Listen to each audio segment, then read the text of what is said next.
Yes, my name's Jared Maples, and I am the facilities office manager. Kind of my roles and responsibilities are are helping with the budget and overseeing FlowPath, making sure everything's put in and used properly, and helping with the day-to-day operations. All So right. yes, I'm Jason Strickland. I'm the facilities director for Sevier County Government. So in the facilities department, we maintain our 44 buildings, and we have about 7 under construction, varying from the courthouse, jails, fire stations, multiple buildings throughout our local county government. Okay, well, our local county government here, like I said, we have roughly 44 buildings that we operate out of with about a 10-man crew. So that's a little over 650,000 square foot under roof, and just a way for us to manage that, to see that on paper, for us to be able to quantify our HVAC equipment, how often we are rolling through filter changes, doing compressor change outs, things of that nature, so that we can go back and we can assess that equipment at the year's end for the next budget. Hey, we had to go back and look at this piece of inventory so many times. We've already dropped so much money into this or that piece of equipment. It's time just to kind of start a revolving process and getting some new equipment in. More on that. That was on the equipment side, but then we really like their calendar. We have multiple spaces throughout our buildings that we use their calendar for reserving rooms for courts. We just opened a brand new state-of-the-art courts building 2 months ago, and so each of our courtrooms utilizes that court or that calendar to reserve that space for a particular court.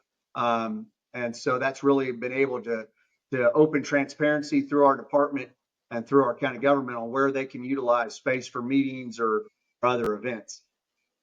Now, going backwards and look back 5 years ago, 6 years ago when you first started, prior to FlowPath, I guess give me the lay of the land on what operations looked like back then, the tools that you were using, and what really prompted you to make that transition and implement FlowPath.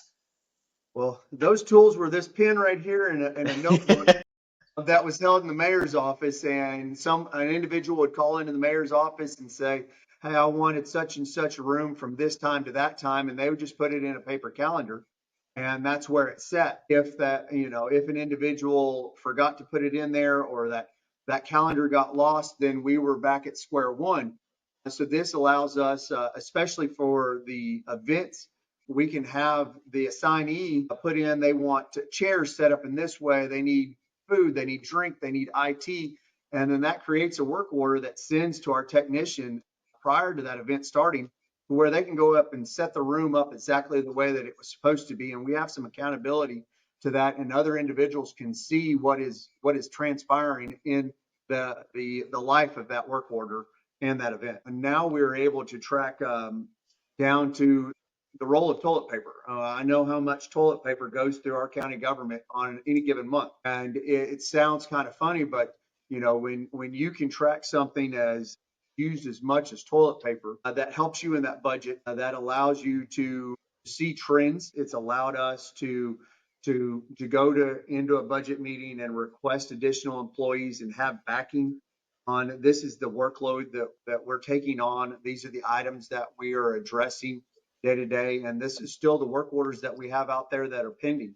That in bringing on an additional employee or adding a new service would allow us to manage. We're utilizing the inventory control through, also we're putting our equipment in that. So that's sending us out work orders that, hey, reminding that technician that you have so many filter changes to do. You need to change condensation collection points, things of that nature, to where we're not having floods from different items, and we're not having more fires, and we're taking care of that. And we're seeing our insurance claims going down, where we're getting things taken care of before they become a problem. We're having employees not complaining to the mayor's office or to their supervisors about the work environment. Hey, it's hot in here, it's cold in here, this door's not working. So it's greatly increased the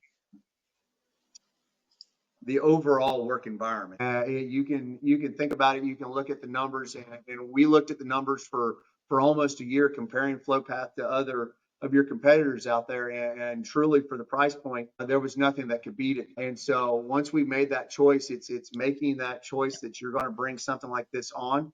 Start small, pick just one area that you think it could benefit you and run with that one. And because when you look good, you make all of us look good out here in the field. Being able to respond to your mayor and give him the needed request, or he'll ask you particular information, and then he's like, how did you know that? Well, we've got spreadsheets that I've got a system that's showing me all that, and so it makes us look good. Great experience. Well, that's great. Well, again, appreciate you guys taking the time to connect in here. And yeah, this has been incredible. And thank you for sharing the story. Well, thank you very much, Griffin. Thank you.